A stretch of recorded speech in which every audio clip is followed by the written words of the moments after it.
Hey guys, what's up and welcome to the final guide for all the God Wars dungeon bosses. This time we're going up against Zilyana. I will be teaching you guys how to do the hardest boss out of all four of the normal God Wars dungeon bosses, obviously not counting Nex. And the reason why this one is the hardest is because typically she does by far the most damage, so it's really harder for lower level players to last here for extended periods of time. However, after you get your gear sorted, and if you need to train up any skill levels to get to some better gear unlocks or better weapon unlocks, if you do that and you use those against Zilyana with the right method, you should be able to kill her with absolutely no problems whatsoever. She's not that difficult if you are using the correct method. So some basic requirements here. I would recommend magicking her if you are a lower melee level and you don't have the requirements for the Dragor weapons and you don't have some really good melee armor. Magic is really the way to go. However, if you are a higher tier player, you want to be melee in Zilyana because it is faster kills, but you won't be able to survive very long meleeing if you are a lower level. So for the summoning, you definitely want to have at least 67 for a War Tortoise. However, if you have 96 for the Pack-Yak, that's even better.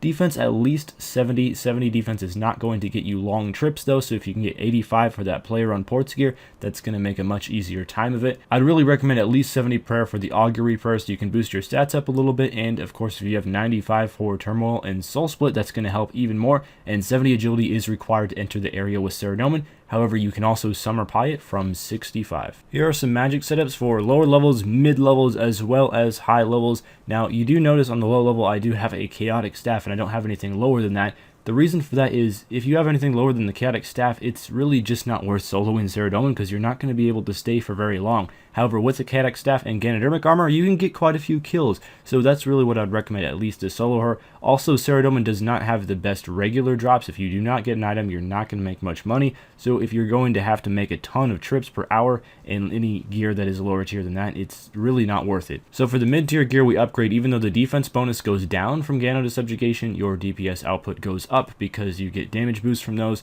and this is more assuming that you can do higher damage and heal more of that back, so the damage boost that you have from the Subjugation armor is worth it versus the slightly higher defense that you would have in Ganodermic. And then for the high level method, you can wear Virtus if you would like. However, I typically, for myself, like to use the player on Ports armor because they provide really good defense. Also, just because the kills are so short, the God Wars dungeon bosses don't have very much HP. The next set, such as the Virtus armor or the Torva armor, don't actually speed up the kills for very much because you're not fighting for very long anyway, so you don't get a lot of opportunity for that extra damage bonus that you're getting from those higher tier armors to come into effect. And because of that, it's sometimes nice just to take the higher defense and the higher life point boost that you get, as well as the damage reduction that you get from the tank armors.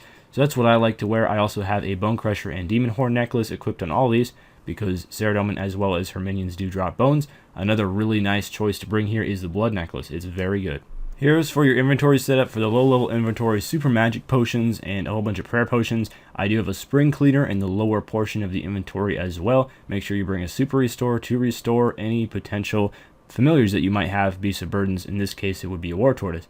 For the high level, you just upgrade to overloads, and I also have a shard of Zeros in the inventory, and that will protect from all monsters in the encampment. Or you can also bring a Saradomin item if you do not have a shard of Zeros, as well as a Bone Crusher, extra Pack-Yaks. Always make sure to bring those. We additionally have our melee setup here, which is Tetsu armor with Drygors. I have a Scrimshaw of Vampirism, as well as a Vampirism aura, and a Blood necklace, and those three items will provide all the healing that you need if you are a fairly high level and can do a lot of damage. So going to God Wars Dungeon, you just want to teleport there. If you have completed the quest The Mighty Fall, you can teleport directly to God Wars Dungeon instead of the typical teleport to Trollheim. If you have only completed Edgar's Ruse, make sure you complete Edgar's Ruse before you do any serious God Wars Dungeon. And then for the kill count, I usually kill Spiritual Mages. They give the best drops out of all the stuff here. However, if you don't have 83 Slayer for those, you can kill the Spiritual Warriors, which are only 68 Slayer, and their drops are okay as well. When it comes to killing Saradomin at a fairly low level, you just want to be trying a full-on tank setup, so you're not taking a whole lot of damage from her. The Ganodermic armor, as well as protecting from Mage Prayer,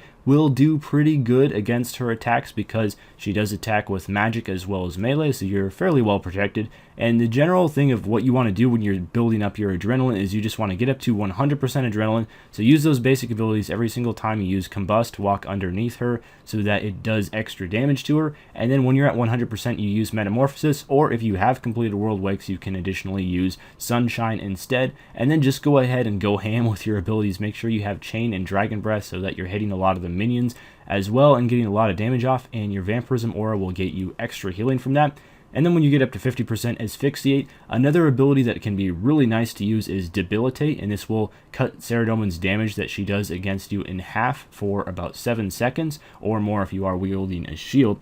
And this will really help you stay for a long time at Saradomin because she'll be doing a lot less damage to you. So even though this isn't really the best DPS output, Saradomin doesn't do a whole lot of damage against this fairly beefy armor, and when you're protecting mage, you can stay for a decent amount of time, even without having the best gear. So this is why magic is really effective against Saradomin, and why I would not recommend using melee until later on when you do have the Dragors, just because your defense is so good and you can really tank a lot of those hits. The medium level Saradomin setup is really just a hybrid of the low level and the high level. You're trying to do a little bit more damage, you're trying to tank a little bit less just so you can get faster kills, and so you can also heal back more with your Vampirism Aura. And if you do have Soul Split unlocked, which I would recommend is probably your first major purchase you should make, and that's going to help you out a lot as well, because you'll be able to heal back a lot off of Saradomin and her minions when you are chaining and dragon breathing.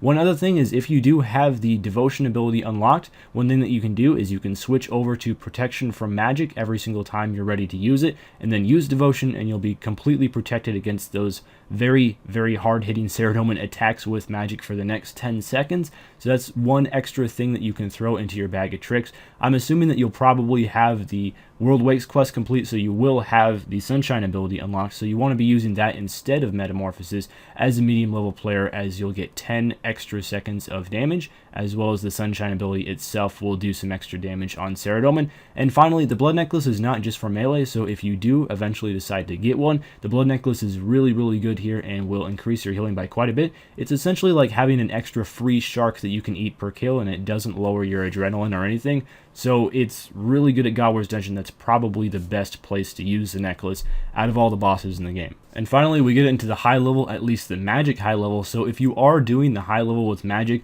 one thing I'd really recommend is you want to start your own instance. I did not do it here for the purposes of the video, but make sure that you are going on the fast spawn instance, because you will be able to handle it with the tier 90 weapons, and Soul Split and the Vampirism Aura pretty much giving back all the health that you could ever want. So your goal here is just to build up adrenaline on your first kill, and then for every future kill in the instance, you want to make sure that you Sunshine at the start of the kill and just go ham on Saradomin, and you should be able to kill her not always within the amount of time that the Sunshine gives you, but usually pretty quickly after that. Saradomin is one of the slower bosses to kill out of the God Wars Dungeon bosses, but you can still drop her really fast, even with magic. And just remember, it's a little bit faster with melee. However, the magic is definitely easier than the melee, and also it costs a little bit less because you don't have to spend on stuff like a Vampirism Scrimshaw, which is quite expensive. Generally, the high-level magic method for Saradomin is really, really easy. If you have your Vampirism Aura active, you should not be needing hardly any food, even on the fast spawn instance. And if you decide not to go in the fast spawn instance for whatever reason,